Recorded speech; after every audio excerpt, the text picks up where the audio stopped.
Then the dad gets up, closes the lid. Fine. We're out of here. I was like, what?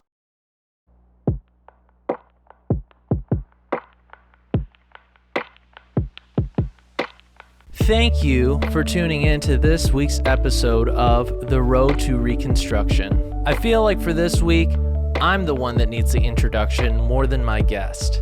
I am your guest, Alec Garnica, and this is a podcast where we are seeking a healthier view of God and also seeking to create a safe space for those who are questioning and maybe doubting their faith in God today. So today, my guest, Philip, I'm assuming you probably know him from either Reddit, TikTok, or America's Got Talent. Philip and I met one day when he showed up to my recording studio to record on a song, and from there, the rest is history. I have had the amazing opportunity to work on a few songs with Philip now, and it has been such an amazing experience and opportunity. Now today is a little different from the episodes that I've done before. Today is more of a lighthearted and just a fun episode to listen to. We get to hear Philip's journey of how God took him from doing just small little live videos on Reddit to gaining a huge following on Reddit, TikTok, Instagram, and now being on America's Got Talent. Not only is Philip's story inspiring for musicians, but I think it's honestly inspiring for anybody that is passionate about doing anything. He is a reminder that dreams really do come true. With hard work and trusting in God, I believe anything is possible. And Philip is here today to be a testament on how those things are true. Today, my guest is a 7-wing 8 on the Enneagram. He is an ENTJ on the Myers-Briggs test. He is an amazing fiddle player, singer-songwriter, and a natural-born entertainer.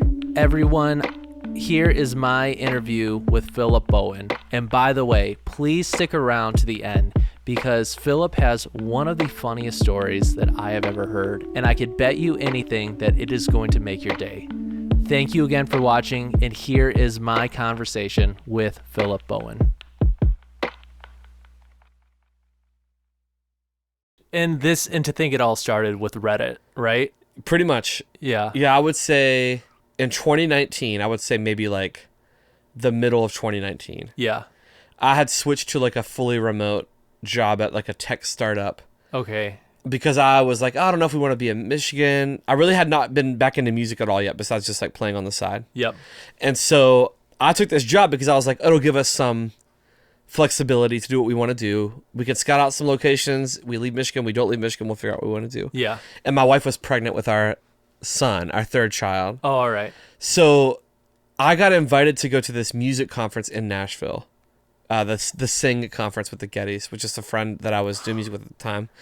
And so I was down there, and it was so weird. Like, the whole time I was there, and I was watching all these different people up on stage doing their thing, all I could think about was like, it was like a voice was telling me, like, I should have never stopped doing this. Wow. Like you are meant to do what they're doing. That's what you should be doing. Wow.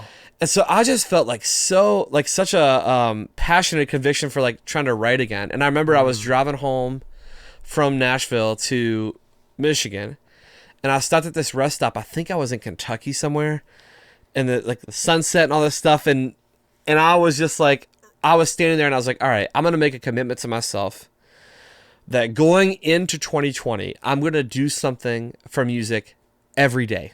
Wow. Even if it's something small, and I'll just see what happens. Yeah. So that was like maybe a month later, and of course how those things go, you get home like, all right, and this new job was not really what I was expecting. And nothing against the people there. It just wasn't, I was super stressed. I was not happy. And so I started using music as therapy. So I was working in like a spare bedroom. I had an office set up, and I started bringing my instruments into my office. So when I would get stressed, I'd close the laptop, I'd play the fiddle or I'd play the guitar. Yeah. I'd just try to start writing songs again. And so one day, somebody texted me that like, oh, Reddit does streaming. Do you stream? I was like, no, I've never done that. Yeah. So I was just frustrated at work, and I got my phone. Yeah. And I leaned it up against an old lamp by my computer. Oh my gosh. And I just hit go live, and the title was something like, I'll play whatever you want on my fiddle. Wow. Like no tracks, no microphone, just the iPhone, no lights or anything like that. And I played, I had like over the course of that hour or two, I had like maybe a couple thousand viewers total. Which is not bad. Which is not bad, but it was a new service they were pushing. Oh my gosh. I did, and then that I remember. I think it was a Friday, but like I did it again at the end of the week, and I had a couple hours like between like when the kids would come home from school, and like the house was quiet. Yeah. And I was like, oh, this would be a good way to end the day, and I did that, and I got on the front page of Reddit, one of the biggest websites in the world. Gosh, and in dude. 2 hours, I had almost 400,000 unique viewers that came in and out during that stream. What the heck? It was nuts. And then it happened several times after that where people were saying like, oh, where's your Spotify? Like, do you have a whatever, a YouTube, a Patreon, blah, blah. And I was like, oh man, I got to get my stuff together. Like I felt like it was something that could be like fun. And then people would ask like, oh, where can we send you tips? I wasn't even thinking about that. Oh my gosh. So like, dude. I've still got it on my desk. I had like a little, sticky note with like my Instagram handle, my old one, and like my Venmo and my Cash App, and I would like hold it in front of the camera, and I'd be like, hey, if you want to request, this is a tip line, and I would just do it that way. But it's definitely one of those things too where like it was incremental. Like I was like, all right, cool, like now I'll buy a little tripod for my phone. Yeah. Oh, I need a microphone. Yep. Oh, I need light that's not like the overhead light or whatever. So it's just like a big long process of yeah. So, dude, that's so inspiring. That's how it started. To hear. That's how it started. Yeah. Because like I can almost see like a documentary happening right now of like this guy like, well, I'm just gonna throw up my camera. Yeah. I'm like, dude, wow, that is just like, oh, I can't get over that. Especially the first day, 400,000, right? I'd say that was at the end of the first week. The first day it was a few people. End of the first week, like. And what triggered me to do the violin was that like / fiddle is that I saw a guy playing the cello. And it wasn't that good, but he was having so much fun. Yeah. And people were digging it. And like it's kind of like people that watch something on Twitch or watch something on Reddit. Yeah. Like there's nobody that's like halfway into those things. Like they are like like super fan people. Like whatever. They like this one game. They watch this person stream this game on Twitch every single day for hours and hours.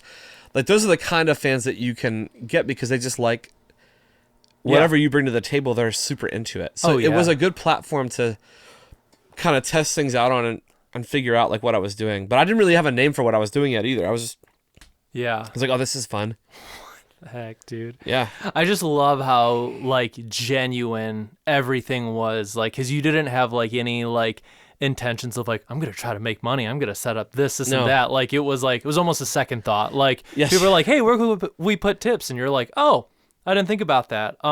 Here's my Venmo. Like, dude, that's crazy. But I would say like the whole like, and this is where, I don't think there's any mistakes in terms of like timing and when things happen and stuff like that because I had all this like professional corporate world experience in like digital marketing. Yeah. Which could not have served me better for like what I didn't even know was coming up in 2020 with like the world shutting down and blah, blah, blah, blah, blah. Wow. So like, once I like, got a sniff of that, I was like, oh, I can totally scale this. Like what do I need to make this a success? I really love doing this. Yeah. And I'm not doing it for like some random corporate client. I'm doing it for myself and I really like what I'm doing. So it was inspiring to me to be like, okay, this might be possible to make something of this. Yeah. But I wasn't thinking as far as like, okay, maybe you'll be able to do the whole artist thing and like do some touring. I mean, that was not even in my. For sure. I just wanted to share a few songs that I was trying to write. You know, which is bananas. Yeah, dude. Yeah. Gosh, man. It's like I can't help but think like just God had a plan for like all of that, like 100%. His divine working of like the whole marketing thing of like working, and it's like you had all these resources already, and then it's just like fell into your lap one day, and then boom. Yeah, and I always think it's a testament to, like I've had these like discussions at these different events and things where like I'll go and like talk to other people that are doing similar things. And I think it's just such a testament to the power of doing something every single day, even in a small way. Yeah. Like sure. there are plenty of days, and I mean plenty of days, where I just did not feel like, performing that day, or I didn't feel like writing, but I had committed to write with somebody, or I committed to like, well, I said I was going to go live tonight and I don't feel like doing it. And in some of those moments, like some of the biggest things have happened for me as a result of that, where it's not the days where you feel like, yeah, man, I'm just feeling it today. Yeah. I'm going to write the best song ever. Now that's great when those things happen. Oh yeah. But the most impactful things for me have come on those days where like maybe I wasn't feeling good about myself, or I wasn't feeling like putting in the work. I just wanted to sit down and like play the Xbox or just do nothing. Wow. And so like that's what I said, like just that small effort on those days, that's what keeps you going, and where it can be truly more than like, okay, this is something I'm doing for fun as a side hustle, or am I like really serious about it? Yeah. So like, if you dream about it, be about it. And if you're going to be about it, you've got to be about it. Or like it can just go so fast, your motivation, the audience's attention, whatever it is. Yeah. So it's a grind for sure. Dude, I'm probably going to say that 1,000 times today, but it's just so inspiring. Like I love it. I mean, as you can tell, I'm very passionate about like talking about like that aspect of it. Yeah. Because sometimes people will tell me, like, my least favorite word that I hear when I do like interviews or I talk to somebody like after a show or something, they'll be like, oh man, like I bet you just feel so lucky that it happened when you did. I was like, no, I don't use that word. Like, cause there were so many days where even during COVID, like where it just so happened that like I'm live streaming at a time when everybody's home. So like that was fortunate. But like, I also know that I've talked to plenty of friends that do music. And I'm like, guys, like the power of this online stuff is really crazy. Yep. But it's not going to happen on like the third stream. You got to just go. And so if you're not touring, why not do that and reach new people that you would never reach? Yeah. But there's so many people that I like, truly like, I love their stuff, but I'm like, man, like you did it 1 or 2 times and you never did it again. Yep. So like, what do you expect to happen? Dude, I say that to every band that I work with, that I produce and stuff. I'm like, dude, listen, man, if you guys aren't on TikTok, like you just aren't that serious about your music. And I hate to like, that might sound like a harsh thing, but it's true. Like TikTok, at least at this time, is everything. When you go back to 2008 and bands were blowing up, it's because of MySpace. And now it's TikTok, It's the water that like floats all the boats. So for example, like if I have a day where something blows up on TikTok, like, so I now will categorize it this way.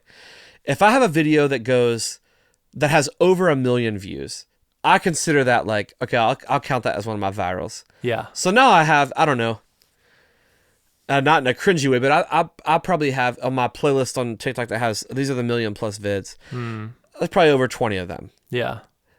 Like, and there's probably maybe 50 that have at least 300,000 views. So like I categorize it that way, but there's also tons that will get like a few or 10,000 or 20,000 and then nothing happens. And then I repost that content maybe 2 months later and it just does something. Wow. And it's just, I can look at every other platform I have on those days. Yeah. Spotify, iTunes, doesn't matter.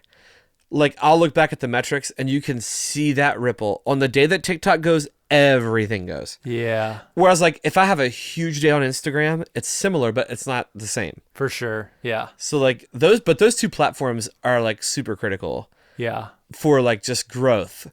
Yeah. But it takes consistency. It really does. Like it just takes, you don't have to do, yeah. I've never been one of those, you got to post 5 times a day people, but like I just try to be consistent with, like for example, if one day I show, here's me cooking a cheeseburger, and then like the next day I'll show a magic trick, and the next day I'm doing music. Yeah. Like you have to be fairly consistent in like what you're going to be about. For you sure. know? Yeah. Because then people know what they're buying into. Yep. Yeah. Your niche audience. Yeah, totally. 100%. Yeah. Whatever it is that you bring to the table, just do you. Yeah. And there is no substitute for authenticity. Oh yeah. That is the best thing you have going for you. Yep. So just kind of like my best advice to anybody is to just be yourself. Yeah. Whatever you enjoy about what it is you're doing, like embrace that, because there is a really cool artist, and she has been a mentor to me like from the beginning. Just show me a lot of kindness.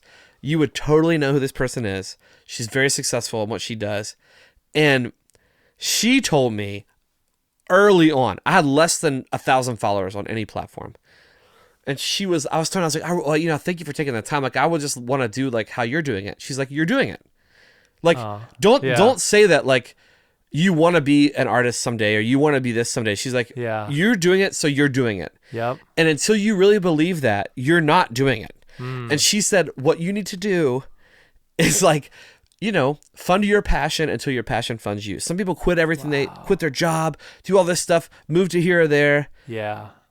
And it's like they feel like that is going to like push them to the top. Whereas like, I got mouths to feed, man. I've got like a family. Yeah. So I'm like, all right, well, I'm just going to like, and I can honestly tell you that in all the years that this has grown, I've never spent $1 of like my family money on music. Music has 100% paid for music. So there was plenty of times where I was like, well, I need a light, but we'll sell these next few streams go, I don't know. Yeah. And then I buy a light. Then I buy a mixing board. Then I buy a camera. Then I buy a really nice camera. But like, it wasn't, the point of me saying that is that like, if you think that you need all these things to start, you don't. Yeah. Like that doesn't make a bit of difference. Yep. Absolutely. So as your audience grows and as like the quality you put out grows, then the growth becomes like exponential. Oh yeah. Absolutely. But like, I mean, there's a song I have on Spotify called Lightning Bugs, and it's like an acoustic version. Yeah. And I've told this story on before, but like the audio from that track is literally, I knew nothing about audio production, as you know. But I needed to get something on Spotify because I was getting requests every day. Yep. So I had this song I really liked. And so the way I did it is I recorded 5 full takes front to back. Yeah. And they had to be perfect of the song. And I did those as iPad videos. Oh man. With my iPhone microphone. Wow. And I had this like Korean app that would like add reverb to vocals. Right. Like it was like I just found it on a Reddit board. Yeah. And no English on it. It just said, okay, touch this spot, turn this dial. Korean app. Yes. Bro, I'm like dead. No English on the app at all. Yeah. But I was like, so what you do, so like I stacked, so you could see one video and a picture-in-picture of me playing the violin on the video. Yeah. But then the audio is like 5 audio layers stacked in iMovie. Wow. I exported that as one audio. Dude, no way. Yes, I ran it through this app on my phone. Yeah. Transferred it back to my computer. And like, it sounds okay. Yep. And I uploaded it. And it is to this day like one of the most requested songs anytime I play. Oh my gosh. Dude, that acoustic version is so sick. How'd you do that? I was like, bro, that's iPhone audio or iMovie audio. Yeah. And the microphone was from those like old like wired iPhone headphones. It's the mic on that. I'm just gonna say next time I'm in like a producer forum and they're like, "What's the best DAW to use?" No, it's Logic. No, it's Pro Tools. Have you ever tried iMovie on your iPad? You just mash it all together. Yeah.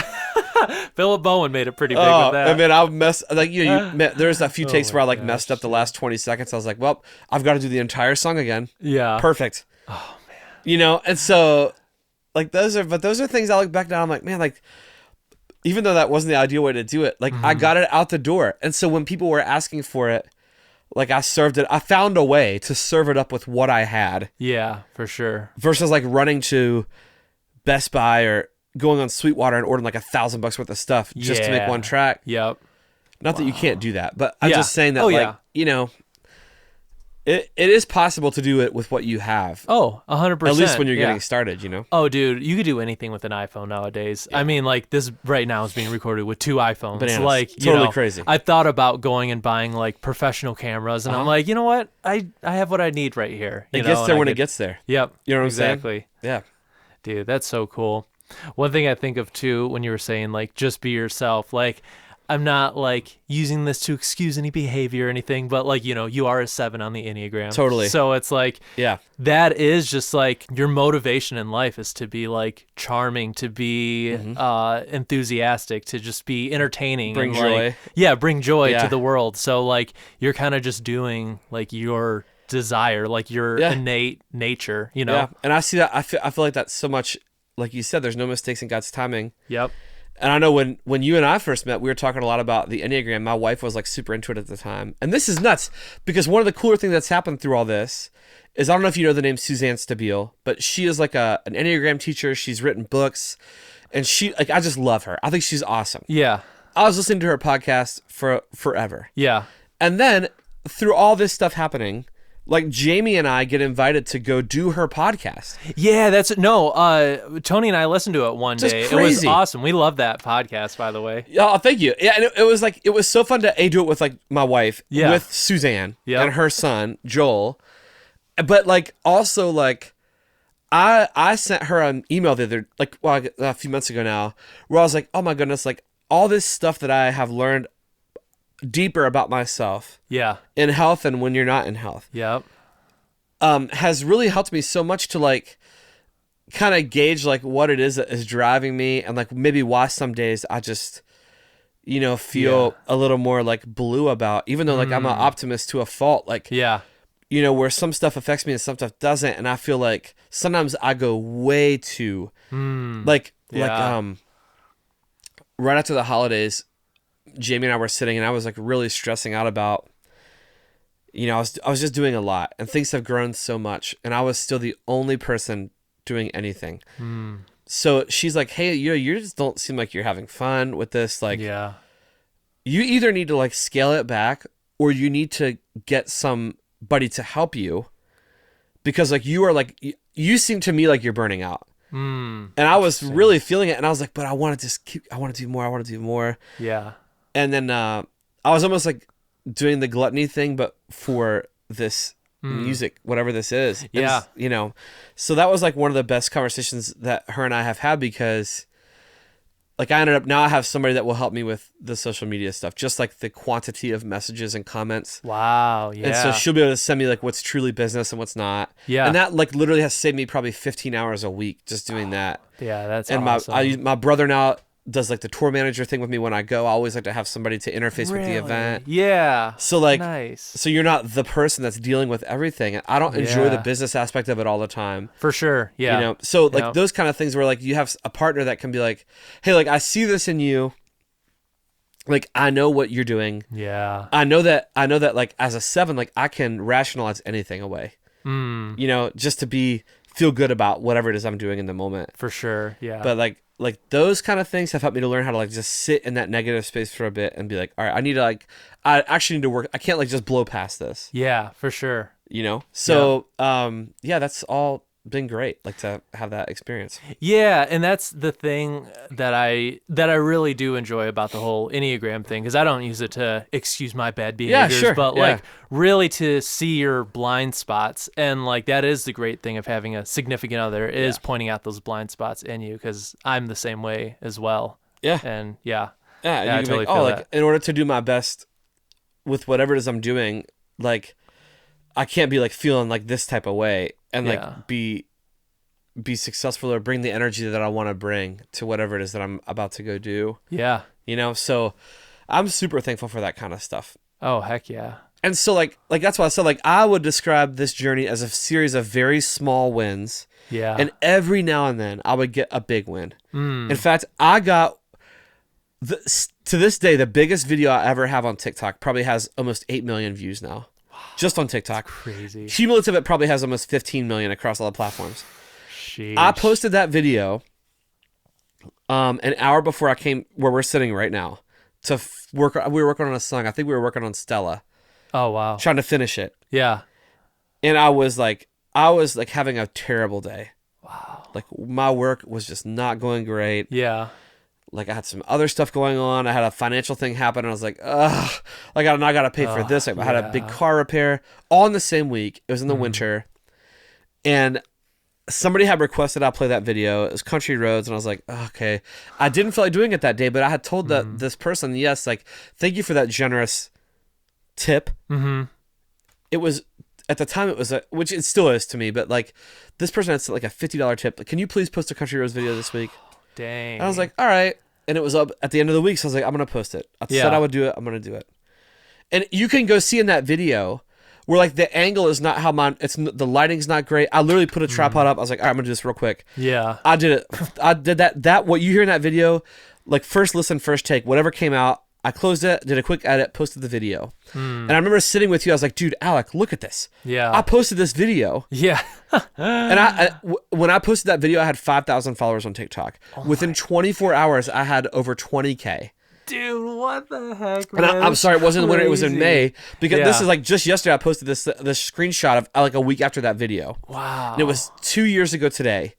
Where like overnight, seemingly, I had gone from like less than 5 to like over 20K. Yeah. And to me, that seemed as like high as it could ever go. I was like, oh my gosh, like this is insane. Yeah. And that was happening that night while I was sitting here with you. I kept refreshing. I was like, dude, look at this. 200,000. Look what's going on.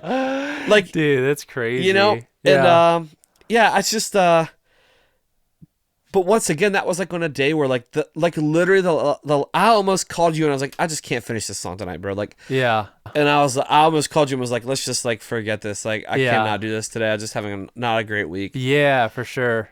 And it's just so funny, like how, like that was like such an impactful moment, like where it was like, yeah, you know, dude, it's crazy. What I'm getting from this is just do things when you're having a really crappy day, because then maybe something might work out really well. Yeah. Well, I'm not even saying like you got to spend like, oh, I feel like crap today. I had a really hard day. I'm gonna have to spend 3 hours doing something. Yeah. No.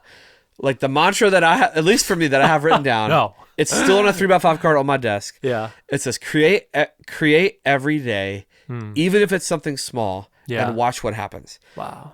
And like, so this is like now I guess technically I'm in year 4 of this journey. Yeah. And I'm still doing that. Like I can tell you in all sincerity, except for the times I was like on vacation, but even then I was like trying to write songs on a voice memo. Yeah, for sure. Like it truly has changed my life. That and the combination of the work and just, you know, you have to be present to win, as they say. Yeah. Oh, 100%. You know, so there's been times where like I had like a low quantity of people in like a live show I was doing online. But one time I was doing a show like that and this editor from yahoo.com was in the audience and like wrote an article about me. And I was like, heck? I almost didn't do anything. And even though it was like less than 50 people in the room, I was like, wow, like you just never know who's watching and who's like paying attention, and so let's do the thing. And it's like the inverse is also true in terms of like we talked about how there's no substitute for the work, where you say like, you gotta have this gift for whatever. Yeah. Maybe I'm really great at editing, or I'm really great at singing, or whatever it is. And you know, my grandma used to say, we call her Mama in West Virginia, and she would say this thing about like, if you're gonna pray for God to move a mountain for you, then you should probably expect to wake up next to a shovel. Wow. Yeah. And I'll be like, and I, for the longest time, I was like, all right. Then like once, like as I got older, I was like, oh, like that, isn't that true though? Like, yeah, absolutely. Because like, it's not that like God can't help you however he wants to help you, or bless you however he wants to bless you. But like when you can realize and acknowledge that like you are part of the equation in terms of like, you know, you reap what you sow kind of a thing, you know? So Absolutely. like if you're putting in the time and the work, it doesn't mean that things will happen overnight or anything like that. Yeah. And maybe things won't happen the way that you want them to happen, or in the time frame you want them to happen. Like I did the college band thing, and I remember like the day I told somebody, a really good friend wanted to kind of go on this thing and like, let's try this thing for this kind of 2-person music thing. It's going to be awesome. And I said no, because I just got married and I was like, I just can't do that. Yeah. And I went into the business world. Oh, wow. And it was fine. Yeah.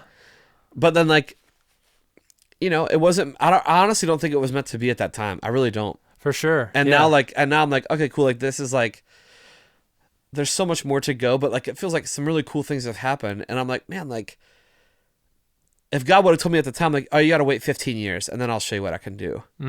Yeah. I'd be like 15 years. Like, Yeah. what? Like, Yeah. but you know, God is so good, man. And it's like even when days are hard, God is good. And you have to be able to, you know, like that old saying goes, like, if you're going to be thankful for the life that you have to be thankful for all of that life. Yeah. Not just, Absolutely. it was like Stephen Colbert, randomly enough, said something along those lines in an interview. And I was like, oh, that is like so true. Yeah. Like, that's so true. Yeah, absolutely. It's hard to feel that way on days like maybe where you've had a serious loss in your life, or you've had, but you still have to be grateful for the life that you have. Like, it doesn't mean you have to be happy the bad thing happened. Yeah, but like, absolutely. you know, so I think if we're talking about doing something like a creative thing for the long haul to see how it grows for you, like, you really have to have some endurance to keep it going. Absolutely. You know, and like just get up again the next day and try one more time. Yep. Just try today. Yeah.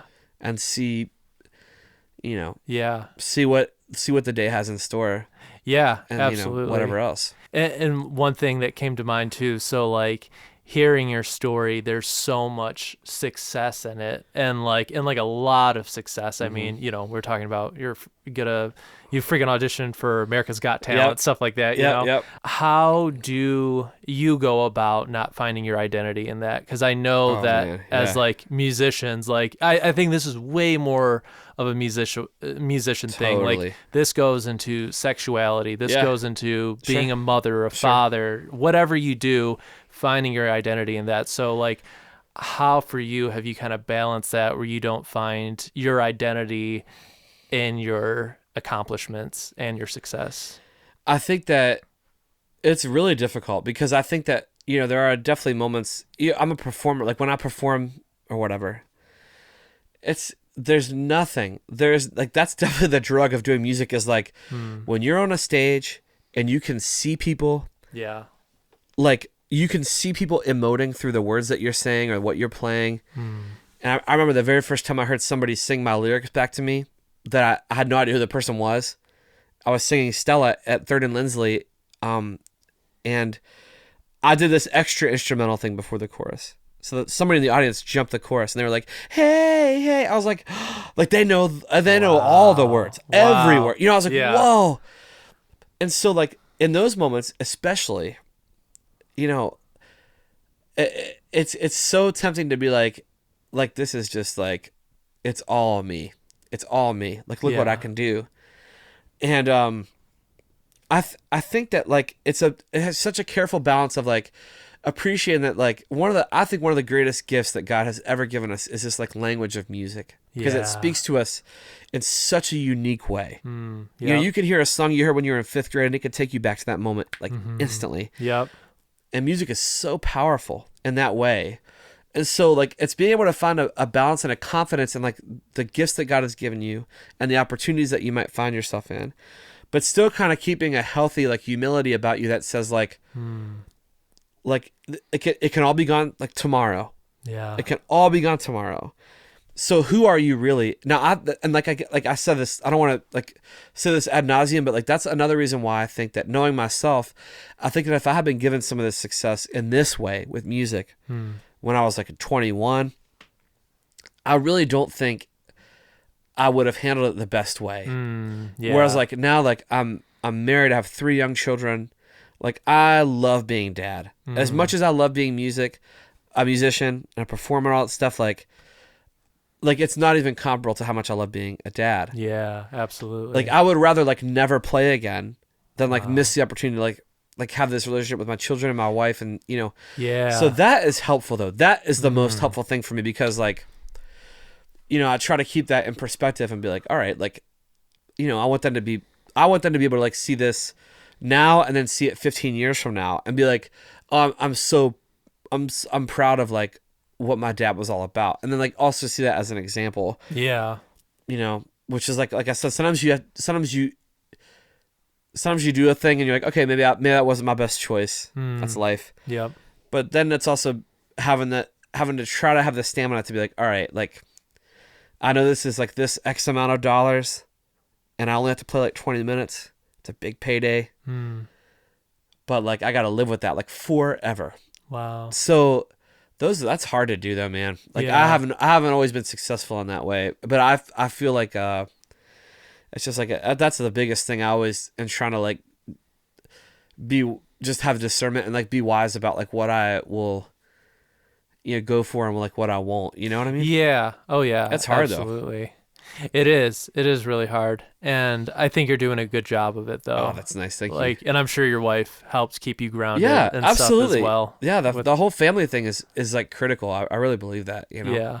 I love what you said on Suzanne's podcast about how you feel like you're kind of the balloon and she's like the tether. Like keeping it on. Cause like that's how it is with my relationship with Tony and I, because Tony is a 7 as well. So like, it's so funny because she always said that to me. And then when we worked on Better Way Together, you put that in the lyrics. And I'm like, dude, let's go. Like this like perfectly describes how we feel in our relationship as well. So yeah, I think I could only assume that your wife keeps you grounded in those areas as well. And stuff. She's very good with that in terms of like she's very supportive. Like I literally couldn't do what I do like without her. Like she's never once ever made me feel like, well, don't do this because that leads me to do this.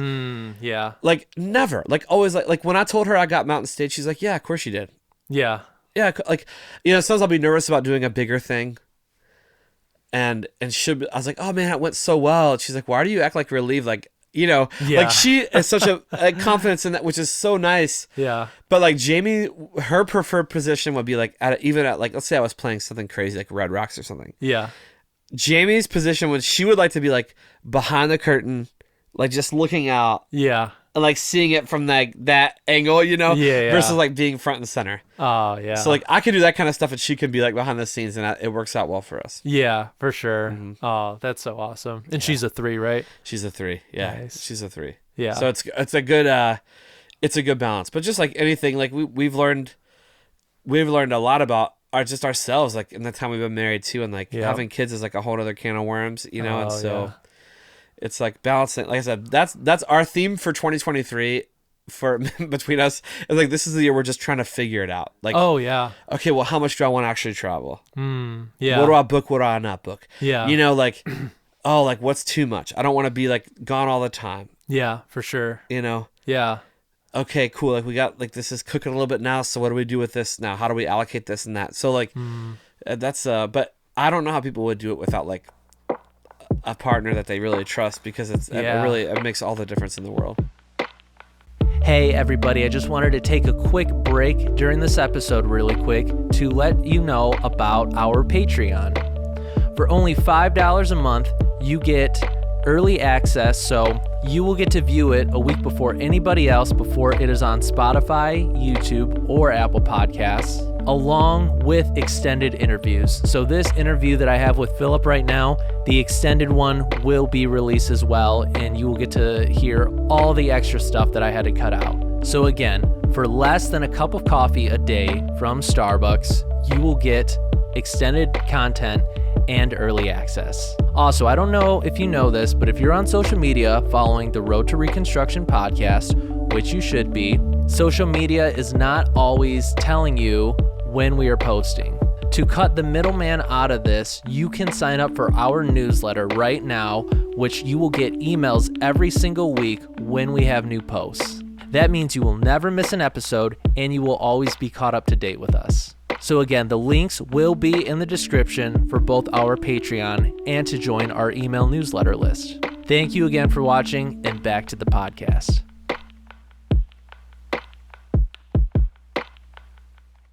So what was it kind of like growing up for you in the church and everything? Like, how did your journey of faith begin? I feel really blessed I grew up in the great state of West Virginia, and I went to like a small country church like in Boomer, West Virginia.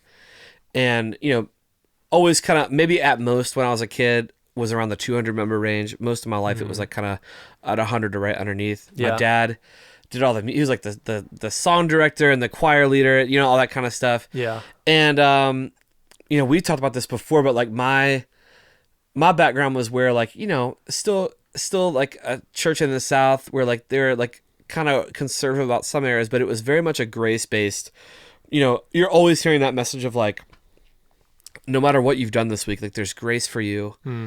Let's please remember to embrace that like joy of the Lord. Remember like what a good gift we have. And really embraced people in the, like I said, I never, until I was like kind of in this Midwest church culture, I had never experienced where people would be afraid to like play on a stage in church because they were like scared of like how it would be received, or like, oh, we don't clap. What?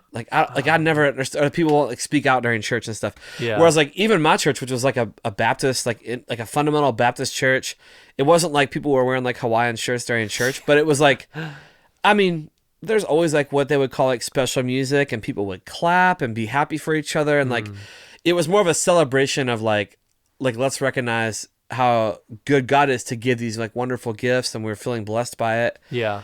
And yes, I have this attention on me, but like it's not. You know what I'm saying? Like, yeah. Whereas, like, I felt like maybe the culture up here is, and not everywhere, but in a lot of places in Michigan, church would feel very formal. Yeah. And like any sure. attention on you is a bad thing. And like, we don't call it a stage, we call it a platform, because we don't want to have any even hint that like it could be about you in any way. Even though like my opinion would probably be more like, why shouldn't we like do the best that we can? Yeah. And like celebrate this wonderful gift, of whatever it is. So my experience in church was that, like, I've been in church since I was a little kid. I was fortunate to go to church with like my grandparents, and, very small community feel. So a little old school in some ways. Like they'd have like the week-long missions conference where there's like church every night of the week, once a year, like that kind of thing. But I have a lot of great memories. Like I still love like these old, like super old like hymns. I really think of them all the time. Like I love those like old melodies and stuff like that. So yeah, I'd say overall my experience was fairly positive, like in the church growing up. I find that interesting that you grew up in, I mean, I guess I could kind of tell like the Baptist church and everything. Since you're like, I feel like West Virginia is probably full of more like Baptist churches and stuff like that. Yeah, for sure. Yeah, but that's awesome. And like what, as like growing up, how do you feel like you kind of like still held on to your faith? Because I know that like after you're 18, you graduate high school and stuff. I feel like that's the more prominent time where people walk away from the church and they're like, it's not really my thing, or something like that. So I guess like what was your journey like for that, and like kind of keeping it as well and holding on to it? Yeah, I feel like my parents did a really good job. I think they did their best in terms of like when it was time to choose a college. Like it wasn't a ton of pressure, and they were like, listen, we would like you to at least try 1 year at a Christian college. All right. If you like it, that's fine. If you don't like it, pick anywhere else you want to go. But we just want to ask that you give us like 1 year. Yeah. And try it out. For sure. Which I thought was a bit, because I went to college with some folks that like their parents said like, you have no choice. You're going here or nowhere. So I went to Clearwater, which is now like no longer exists, but like Clearwater Christian College for my undergrad. And, it wasn't too heavy. Like it wasn't like a Bob Jones kind of situation. No offense to Bob Jones people or anything, but like I've never been there, but I know they have like lots of rules and things. It wasn't quite like Liberty, but it was like, it was a small college and everything was off campus anyway. So maybe, like there's some things that you don't agree with, you just leave, just go to the beach or whatever you want to do. So like it was a great place to go to college. But I think for me, the harder time with that was right after college. So like maybe you've been in church your whole life, Christian school, Christian college. Yeah. Then you're kind of like on your own. Living, I was living in Tampa, and I was going to go to grad school at University of Tampa. Gotcha. So I lived with a few friends from college. We were all just kind of like on our own for the first time. And, you have that kind of like there's definitely some things like I like am not like super proud of like how I was living, or like, but I also had some friends that like went completely like off the rails. Like just like, I mean, got as far distance from, and I'm talking about maybe they did that for, some still are, some like completely left any kind of a church thing, God, for 10 years, 15 years, anything but that, anywhere but that. I'm not doing that. I hate all that stuff. So like it was a mixed bag of like people I knew, but I think some of that was like in the approach that of like their home church or their home situation, or whatever they had going on, For sure. So it was definitely an interesting kind of time of life. Yeah, for sure. Did your first Christian college, did they have any crazy rules? Yeah, so Clearwater, I said, like, definitely had some rules. Like, so the very first year I was there, they still had kind of it wasn't like a crazy dress code, but it was like, like to class, you had to have like a polo shirt on, and like it's Florida, and you couldn't have like you couldn't wear shorts to class that first year I was there. And I was like, what? Like it's so hot, you know? Like so you had to have like jeans or like khakis or something like that. And so like it was the same for the girls. Like they couldn't wear like shorts to class. And I was like, man, like this stinks. Like I can't. What the heck? And even that first year, it was like they still technically had rules around like, you know, we don't want you, like, you know, you can listen to this but not that, or watch this but not that. This kind of thing. Dude, you got to be kidding me. And then like they had a new president come in, and he was really trying his best to be like, all right, this is like really like antiquated. Like this is like, you know, this is not Bob Jones. This is not Pensacola. Like I said, once again, no offense to people that have gone there. Yeah.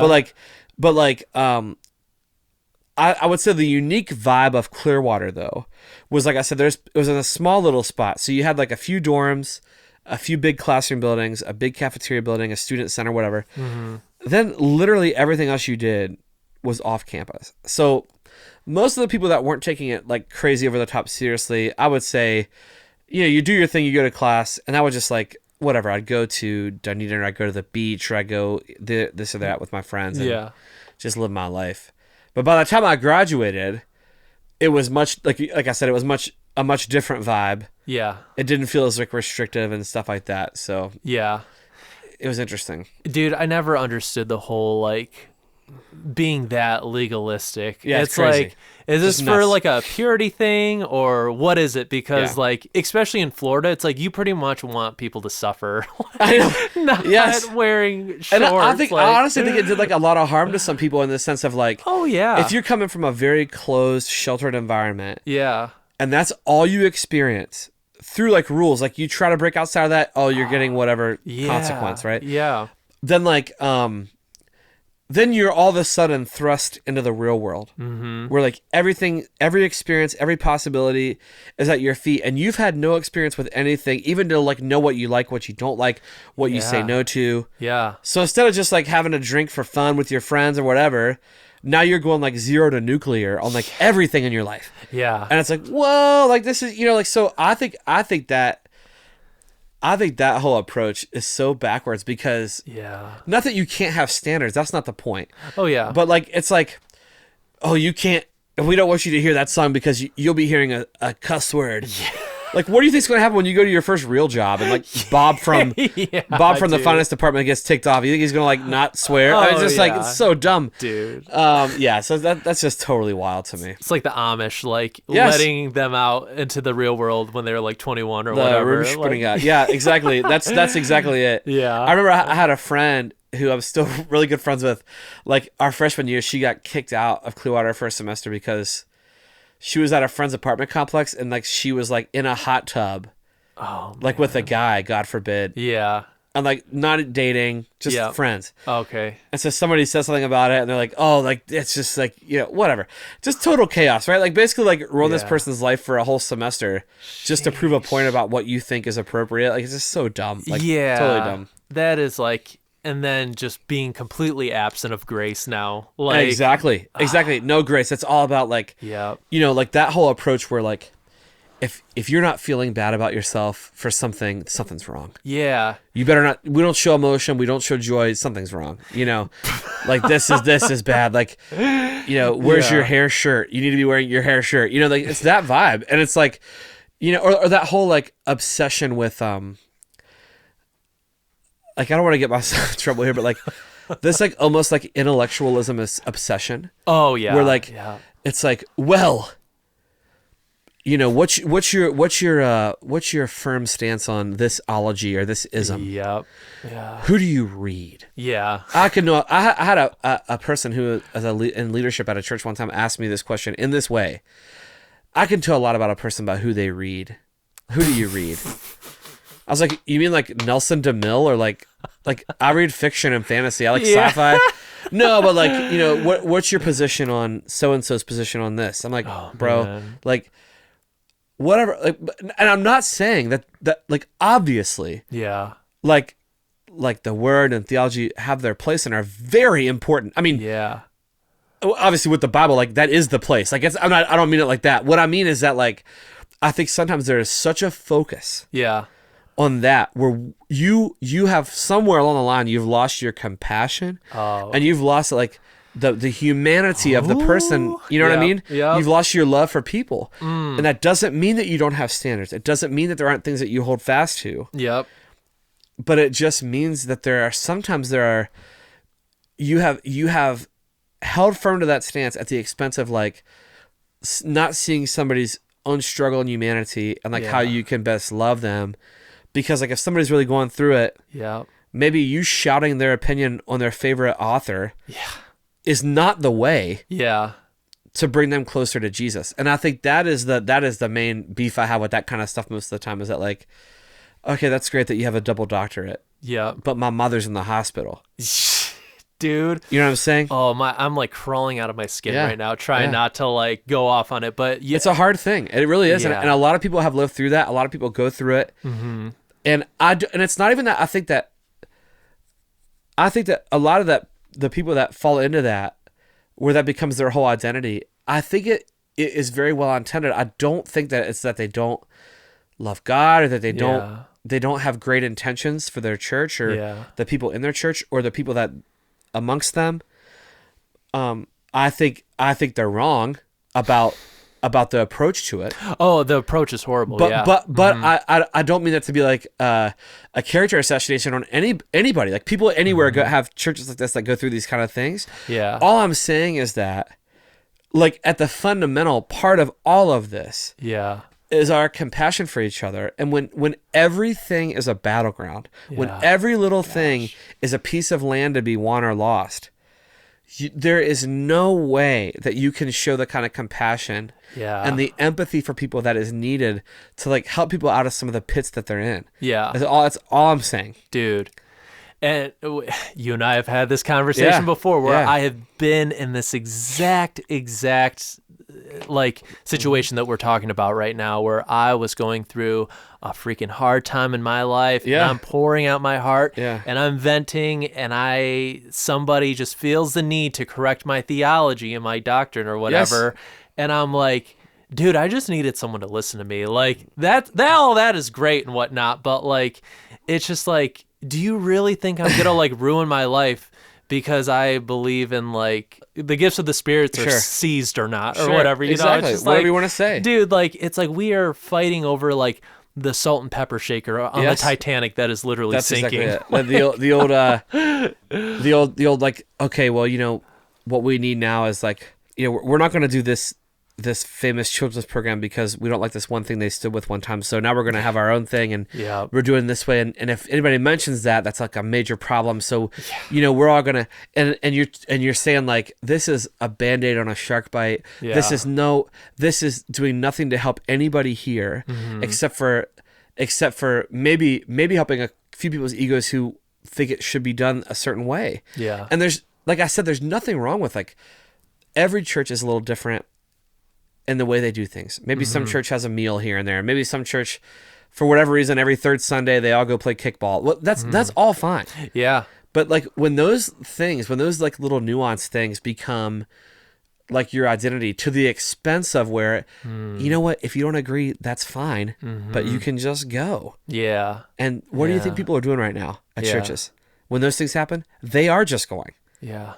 And then they go do something else. And they said like, well, like, you know, like I like my wife and I had a very like significant loss in our family one time, and we were telling some people in like a group situation, like a whatever study group, Bible group, whatever. And a person looked at me with like a very like total seriousness, and I was telling them about like how when this was going on, I was kind of like, I remember driving to the hospital and being like, you know, God, like not again. Like I was so mad. I mean, I was so angry. I was frustrated. I was torn, and I was just like, how is this happening? This is not fair. I don't understand it. And this person looked at me and said, well, the fact that you're asking those questions, like, just tells me that your relationship with God is wrong. And this was like very fresh after it happened. And I looked at this person, and this was probably not right of me to do, but I was like, you need to stop talking right now. Like, you need to stop. And the no, point that was is, the right like, thing to do. The point is you that, could have done a lot worse. Yeah. And I would have done a lot worse. And the thing is, like now that I'm like a long way from when that thing had happened. Yeah. That specific instance is that like I'm able to have a little bit of empathy for that person in the sense of like, I feel so bad that like whatever their experience with their faith in church has been, or their leadership, wherever they got that kind of focus on, is that like, man, like I think that person really believed when they said that to me, that they were like saying like, this guy's off the rails. I gotta say something. And what I need to say is to rebuke him in this way and bring him back. And I don't think that this person did that to be like harmful. I just think that it was like, they really felt that was what was right. And like, I've got to do this. I've got to be the crusader in this moment. Yeah. And that's what I hate about all of that, is that like I said, that's a great example of, in that second, like the empathy, the compassion, whatever it was, the love was instantly the least part in their mind. It was like, no, what's important right now is that we define this relationship correctly how I think it needs to be defined. Yeah. You know what I'm saying? And that's a crazy thing to me. Dude, I just love that you brought that perspective up, because like I went from like 10 to like back down to 0 by you just sharing that, because I have been on their end as well, where I know I'm the reason why some people even hate God, and that's really tough pill to swallow, you know? And that's like I could point back to specific times in my life where I've done something thinking that I had the best intentions, but ending up like traumatizing people, and it's just like missing the mark so much. 100%. And it's like, oh gosh. So yeah, no, I'm like so thankful that you have that empathy for that person, because now I'm able to be like, you know what? Yeah, I get it too. Like I've been in your shoes before. I've been in their shoes before. And it's just like, both of them aren't fun. And I think it's a long time coming, because I felt like, not to make this about the Enneagram all the time, but I think one of the most helpful things about it is that it really helps you identify and have words for like parts of yourself that maybe you're not great at. Yeah, verbalizing that are it naturally. Yeah. So like, I remember when we were doing that interview with Suzanne, she's like, you know, Philip's never going to be like in this like feelings tribe where that's like his big thing. And the reason I say that is because like one thing that doesn't always come naturally to me is that like very deep empathy beyond my initial reaction. Yeah. Like when I was talking to Brandon Heath, he was telling this story about how he's like, you don't know this, but he's like, I live in that neighborhood where the Nashville shooting happened. Oh, wow. He's like, you know, we're part of that church and we're still going to send our kids there and to that school. Yeah. They're supposed to start there next year.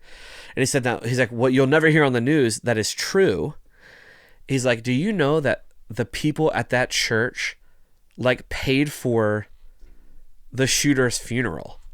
Wow. I was like, I did not know that. Holy crap. He's like, yeah. He's like, well, they didn't do it to be like on the news or whatever. But he said that like, now you tell me. He's like, that is like radical love. Yeah. Like, and I told him, I said, man, like, I'll be honest with you. Like, I really need to hear that in those kind of situations, because there's almost no scenario where I was going to be like, you know, but I have empathy for this person, and that like, you know, he was talking about how like, man, can you imagine like, you know, not having any identity in yourself to the point of where like something like this becomes the end result.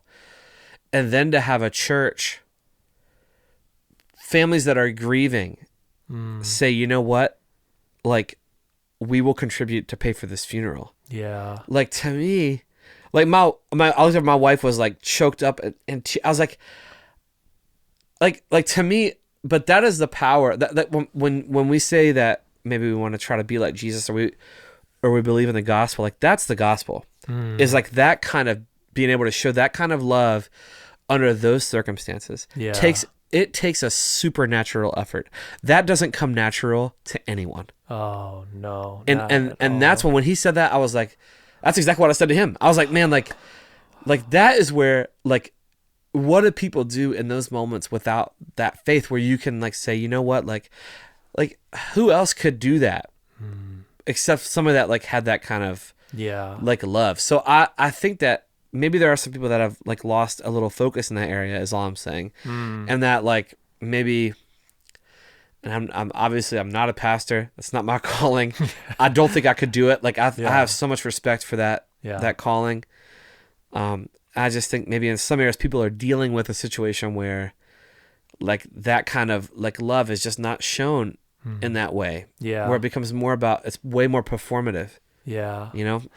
Dude, I couldn't agree with you more on all of that. And to be honest, I think a lot of it comes down to toxic shame. You know, I think for sure. Growing up, I've learned so much about shame these past few months of my life, and realizing how much it truly affected my life. And like, I mean, down to my core. I mean, when you feel like your mistakes define you, when you feel like, oh, if I don't wear shorts at my college, or if I, you know, whatever, like I'm just like such a mistake. I'm such a failure.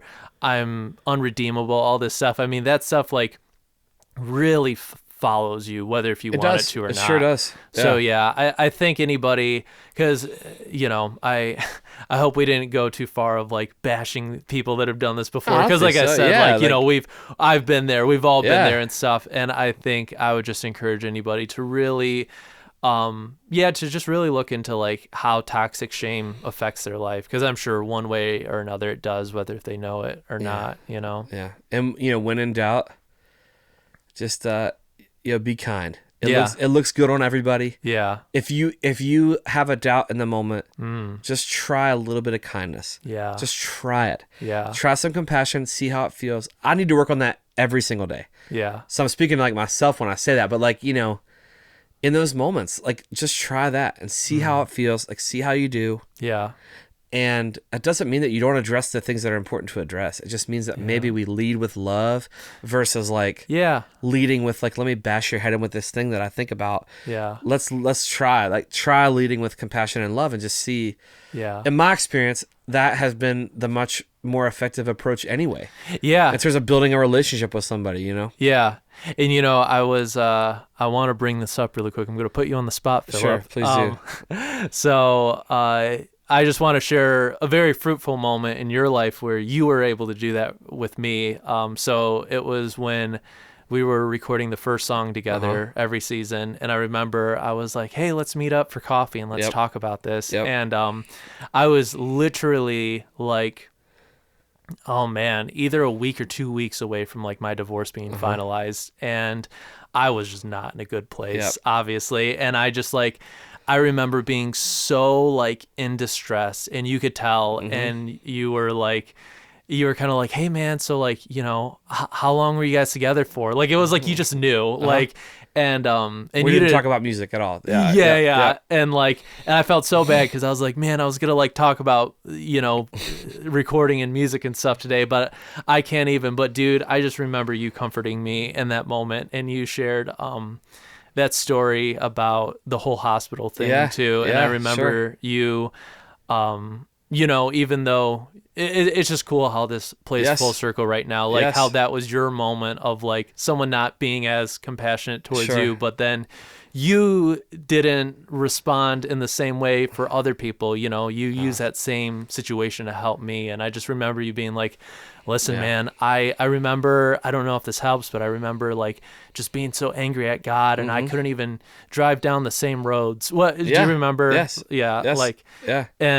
you're like, I couldn't drive down those the same roads like on my way to the hospital for a long time. And it wasn't until like, you know, driving back and like, you know, having this amazing family, I was so blessed I was able to drive down that again. And I was 100%. like, gosh dang it, man. But like, you just like, I mean, in that moment, you truly showed like compassion and kindness and love. And I knew that like Christ was with you in that moment. That's really nice. And like, just like, like you didn't have to like correct my theology or my, you know, my thoughts or my doubts in that moment. You were just like, you're getting divorced, excuse me. Exactly.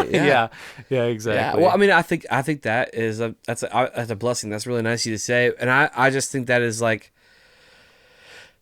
you know, I think of times where maybe that's been done for me, and I think there's just nothing, you know, I remember like when I saw you walk in, I was like, man, like what is going on? Like you just, Yeah.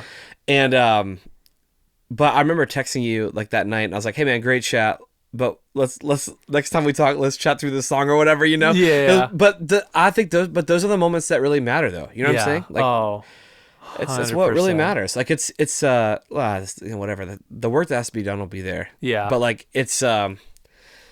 I had that shown to me when I was playing this show, and I met this country music artist. Her name is Katie, and she's really great. I met her and her husband. We were talking about like this, they're believers and blah blah. And I had this crazy day. I was like staying in Franklin. I was all the way in like Music Row, and I left my wallet, and I like didn't, whatever. And I was like, I gotta play this like show, and I'll just find some food afterwards. And like nobody asked me, nobody said anything, and like I was like, they weren't even. Katie was playing in the show like much later on, and I get a text like, I was like, hey, are you at the venue? Can you just let us in? I was like, sure, like yeah, no problem. I thought they were there to set up, and like her and her husband. Like, this is the first day I had met these people. The first day. I know we're in the South, so you love Southern hospitality too. Yeah. But the first day, and like Katie and her husband, like walk in the door of this venue, just like bags of Thai food. Hey, I heard you say you like Thai food, so like we just brought dinner for all of us. Wow. Because I was like by myself on this trip. Yeah.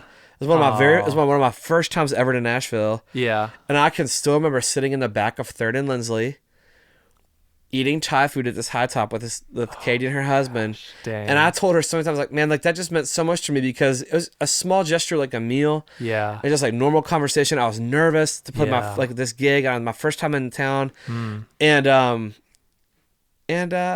it's not that somebody that doesn't know God doesn't do those things or can't be kind in that way. Yeah. But it's like those little moments like where you see like that like true love like and compassion like shining through. Yeah. Absolutely. And what made me think of that was like that was the first day I met her, and that was the first day I met you, like the time that what you were talking about. Where like yeah. like, I was like, man, like to think that somebody would do that for me the very first day we met, just had a Yeah. few conversations. Yeah. Could see I was like stressed out, having a really hard day, Yeah. by myself completely. Yeah. For sure. Just to like be able to empathize in that way is just truly special. It's really nice. It is. And I just thought of this too, like, and hopefully, like, I don't want to think about like this day, but like, let's say, like 40 years down the road, like I'm at your funeral or something. Sure. Like, I am not going to remember the conversation we had about music That's or right. whatever, but I am going to remember that That's right. moment that you comforted me. That's so right. That's yeah. exactly right. Well, I appreciate that. It's really nice to say. Yeah, absolutely, man. But that's true. That is the stuff that's the stuff that sticks and like what actually matters. That's Yeah. for sure. It is. Yeah. Amen, man. That's awesome. So, as you were talking about going to college and stuff, I have to know about the crazy ex-girlfriend that you met. Oh yeah. Okay. This is so I like to think that I have like one of the greatest ex-girlfriend like this is a good like party story. If people are going on talking crazy stories, so I dated this girl for a little while in college. It was one of those like classic like very hot and cold toxic college girlfriend. Yeah. We've all had those. Yes. And like I kind of like did it to spite my sister who like was like not on board with this person, and I was always like taking my sister's car. My sister was 2 years ahead of me in college, so we shared a car one year. And it was like the worst year of our life. Yeah. So like sometimes I'll just take the keys and steal the car and whatever else. And so anyways, so this is like this relationship is pretty fresh, and like I'm going to go visit this girl for the first time. And she lived a few hours from where my family lived in a different state. And so I did not know this, but it was going to be like the craziest like couple of days of my life. So I had noticed that in all the time I had known this girl, like she would never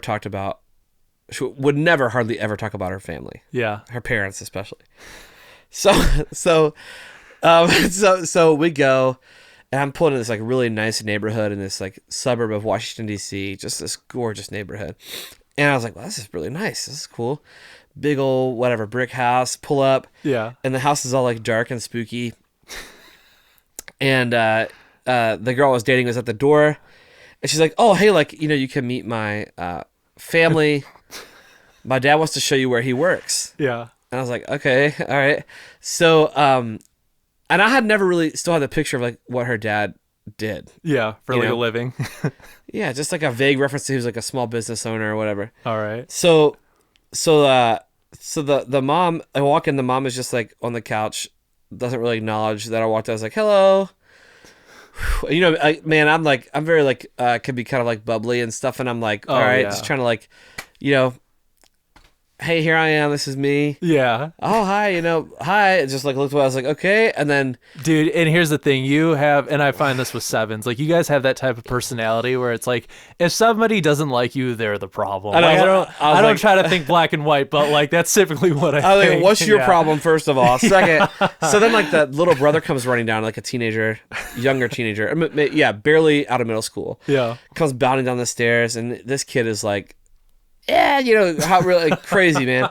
I was like, oh, okay, this energy level just went up like 500. Yeah. Then the dad like comes walking down the stairs, and like the energy level just gets like sucked out of the room.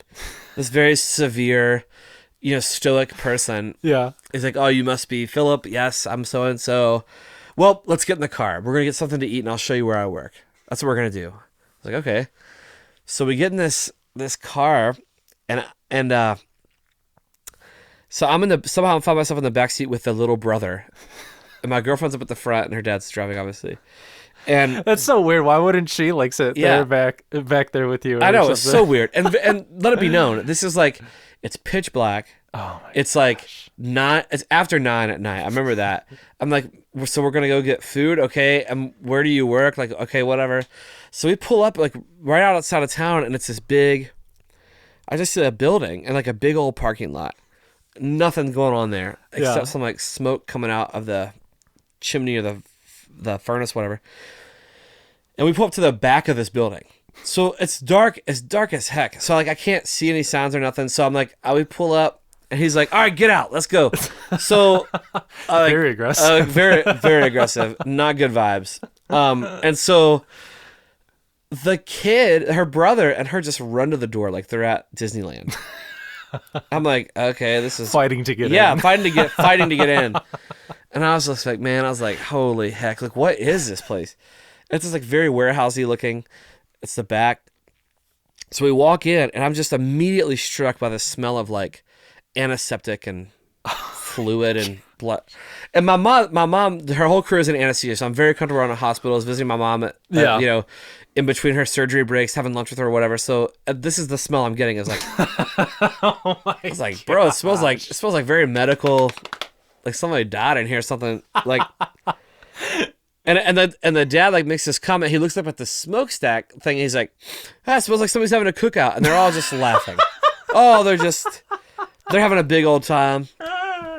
So we walk in the back, and all of a sudden I'm seeing these like these, you know, like these big metal slabs everywhere, and I was like, what the, you know, and these like IV looking tubes. I was like, what is this? And dude, this. Have you ever seen Smallville? Yes. Sounds like a scene from Smallville, but it's not like a happy family thing. It's like yes, it sounds like a movie, but this actually happened. It's like the villain. Like, that's exactly his hideout. It's just like, or it's like the big villain reveal. You know, this is where I do my evil bidding. So like, he's like, oh yeah, in case you're wondering. He's like, this is where all the embalming happens. And I'm like, it's all coming together. I'm like, okay. And he's like, yeah, it's just the shop. And then there's like the cremation room over there where they like, you know, that's what was going on with the smoke. Yeah. I was like, oh my gosh. So there's like two people looking there. Of course, a very creepy looking older guy just working. And I was like, this guy must like, he's still there at night. Yeah, I mean, somebody was cooking the, you know, whoever. No disrespect to whoever was getting cremated. So I'm like, he's like, I work salary. Yeah, he looks like he's like a part of the building. Like he's just this old shriveled, you know, prune of a guy. And so then this guy doesn't say anything. Like so, we walk. He's like, well, let's walk out. Let's show you this and that. So we go and we walk through, and there's a few of these like chapel rooms, and they're like prepped for the next day. I.e., gosh, bro, there's just like open caskets, like people waiting for the service the next day. Yeah. I'm like, I was like, I'm talking to my girlfriend. I was like, are there bodies in there? She's like, yeah, it's a funeral home. Yeah, of course. I was like, It's just like gaslighting. I was like, yeah. She's like, what do you is? think? It's like, it's a business. It's a business. Yeah, it's a small business. I was like, this is how my dad makes a living. I'm Philip. not the weird one. Yeah, I know. And I was like, why is this nothing the first worse thing we're than doing? questioning your sanity? Yes. I was like, why is this the first thing we're doing here? So, and like I said, I don't want to understate enough how like giddy we're at dad's work. Like both of them. Like she instantly was like, instead of 19 this or is 20. my super crazy dad. Yeah, she was like 14. Oh, isn't this nuts? So like we're walking through there and like this is this room and that room. And as you can see, we have a full lineup tomorrow and blah, blah. And I was like, bro, like, get me out of here. Like it could not feel more creepy. Yeah. He's like, all right, well, I was like, we have to show you the, and like before we could finish the word, both of the kids are like, the showroom, the showroom. I was like, what's the showroom?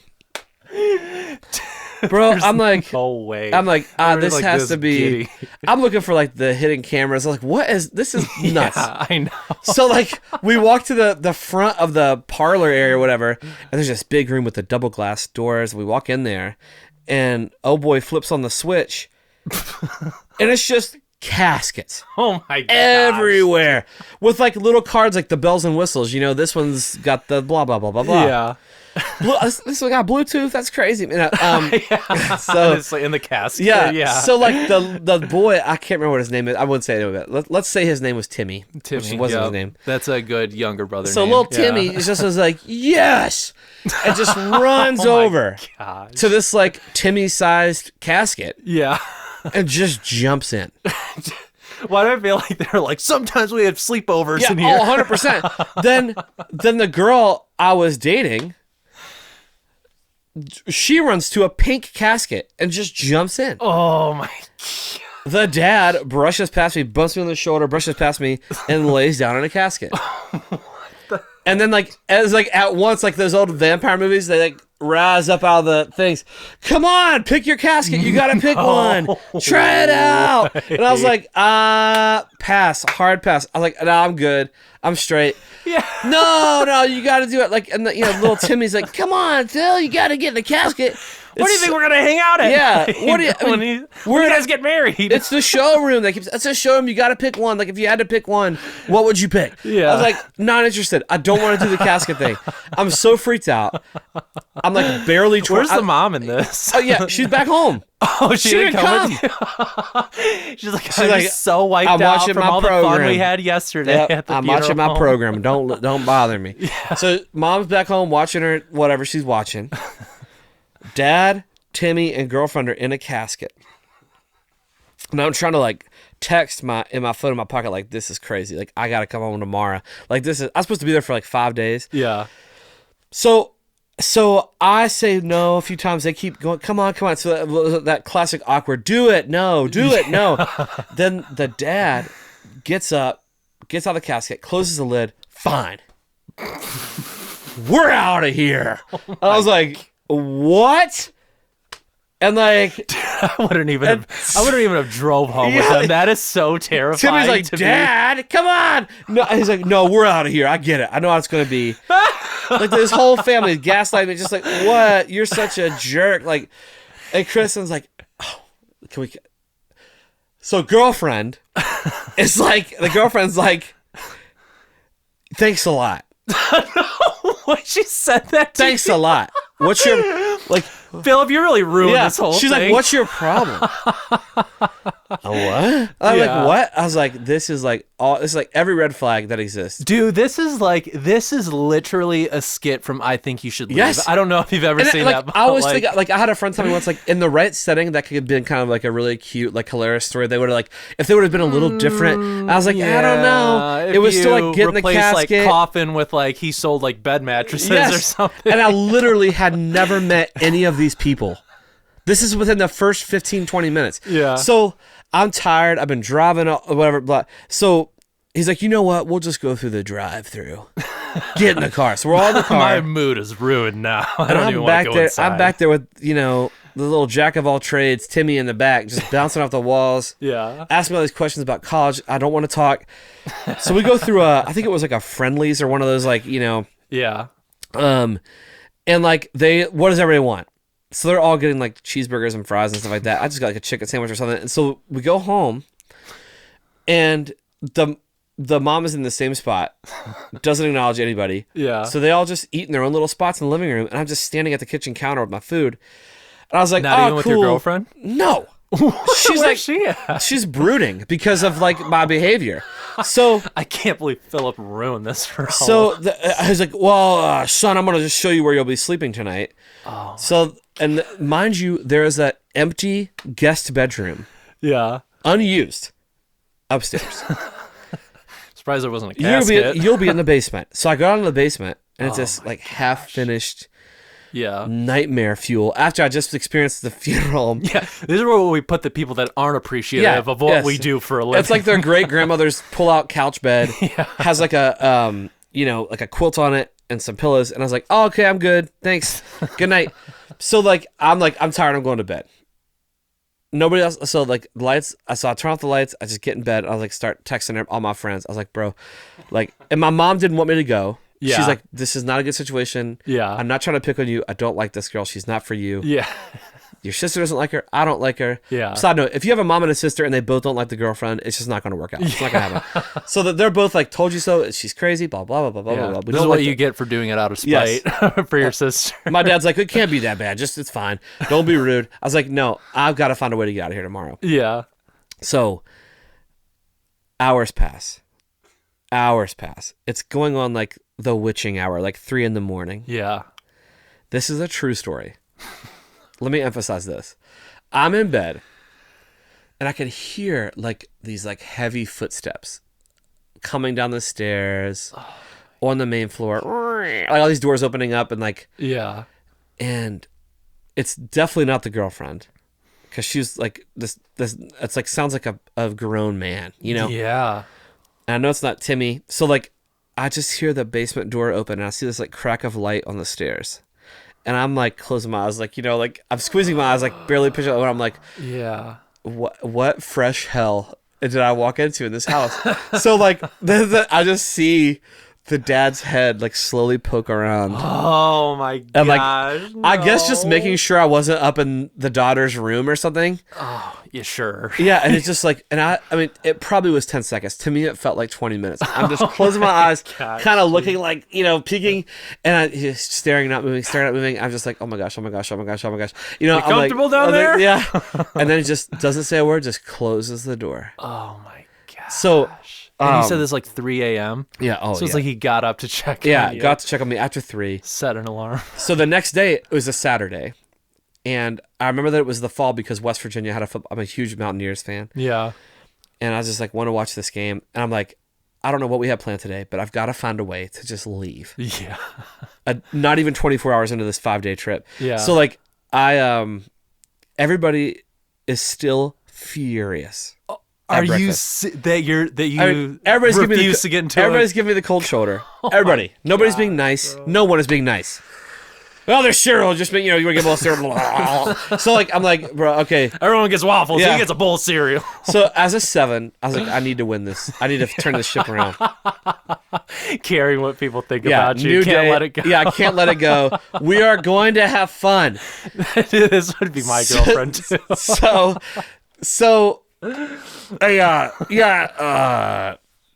Girlfriend says, you want some like football game or something? I was like, I mean, if we have plans, that's fine. I can listen. I'll catch it later. Yeah. No, we'll watch your game. Oh gosh. This is like, I mean, and this is before the word gaslighting was popular, but this is like, this is the. Oh, dude, this entire time I've been thinking in my head. Yeah. This is the definition of gaslighting. If you're like wondering, hey, I don't really know what the definition of gaslighting is. This is the perfect story to fully understand what gaslighting is. We'll watch your game. To fully question your sanity for like being weirded out by like. And it's all like it's a whole like what are they like? It's only about 3 hours. It's fine. We want to watch your game. Watch your game. Oh my No. We'll watch the game. I was like, the most condescending way ever. okay. So go ahead and have a seat. So I'm sitting in the living room. Yeah. I am miserable. I'm like, nobody's talking. Nobody's smiling. Yeah. And so Timmy, the son of a gun, like, hey, we got to order pizza if we're going to watch sports. I was like, oh, man. Yeah. So they all decide, this is a psycho family right here. So they all decide, instead of just getting like a couple large pizzas like normal people, everybody's going to order their own pizza with exactly what they want. Personal pants? Yeah. So get whatever you want. So I'm like, so I'm thinking like my favorite kind of combo, if I pick two toppings, is like banana peppers and pepperoni. I love it together. I don't know why. I just love it. Yeah. No, get what you want. Add more. Yeah. I like mushrooms. I like, okay. Oh, no. I said, do I look like a cheapskate? I'm like, What the okay. heck, dude? All right, I'll get a couple I more make a lot of money from the business I own, so you better pay I own a some. funeral home. So like, I'm at like 5 toppings. I'm like, Oh my I'm gosh. for real good. You're like, I can't even pick anymore. So he's calling the place. And so then like, what do you want, Timmy? Oh, I want this. No. That's way too expensive. So the son gets a cheese pizza. The girlfriend gets like pepperoni. No way. The mom gets nothing. The dad gets nothing. I could probably share with so-and-so. And I'm like, did you just set me up to be the most expensive? So my pizza. Dude. So what's the total? What's the total? My pizza's $23. No way. And like the kid has like a $7 large. The girlfriend has like an $8. So dude. I have been tomfooleried into like a $23 pizza. What type of... And I promise this is ending here. So I'm like, this is so bananas. Like, what is happening? I'm ticked off. I'm scared. I'm freaked out. I'm hating every minute of this. Yeah. And my girlfriend leans over to me. She's like, oh, I'm glad you got what you want. That was pretty expensive, though. And I was like, your dad forced me into these toppings, first of all. And I was like, your family sucks. I mean, I was 19, 20. Like, your family straight up sucks. Like, this is miserable. What are you talking about? I was like, they're fine. I was like, she's like, we're going to have a lot of fun tonight at this thing. I was like, okay. They all wanted to go out to this like reenactment of Dude, I thought you were going to say that like they got the pizza and they're all like, would be nice if I had some toppings on this pizza. Oh, yeah, totally right. Like, well, we don't have money to pay our rent now. Yeah. So like because Philip had to get 5 toppings. They wanted to go to this like chamber orchestra outside concert at this old plantation house in the DC area. Yeah. Snooze. So I'm thinking I'm eating this lunch. I'm at full panic mode as a 7. I'm like, I need to extract myself from this negativity. Yeah. So like, I'm gonna go to the restroom. So I go down to my restroom in the basement, pack my bag, thinking. Go back up. I was like, oh, I gotta use the restroom. So I'm thinking, I'm talking in the bathroom in the basement. I'm calling my mother. Yeah. I was like, Mom, you're right. I should never have come. Yeah. I'm telling her all this. I'm talking so fast. All this stuff that's happened. Blah, blah, blah. And she's like, just leave. That if you don't feel comfortable, just leave. I was like, what do I say? She's say that I need you at home or say that you're really sick. Yeah. So I grab my bag. This is exactly how it happened. I grab my bag from the basement. I walk up the stairs as fast as I can with all my stuff. Got a book bag, my light jacket because it's fall, and my little suitcase. Yeah. I was like, hey, I'm going to put this stuff in my car, and then I'm going to go home. and she's like, oh, what? Like, once again, mom literally doesn't even acknowledge I've said a word. Just doesn't look at me. Timmy's in his pizza, doesn't care. Yeah. The dad's just like, excuse me? And I was like, I'm out. I'm gone. I'm out. I got my mom needs me. I forget what I said. I walked straight out to my car, and I just drove home to West Virginia. Dude. Did you even say bye to your girlfriend? I thought, you're not leaving. I was like, yeah, I'm out. That's all I said.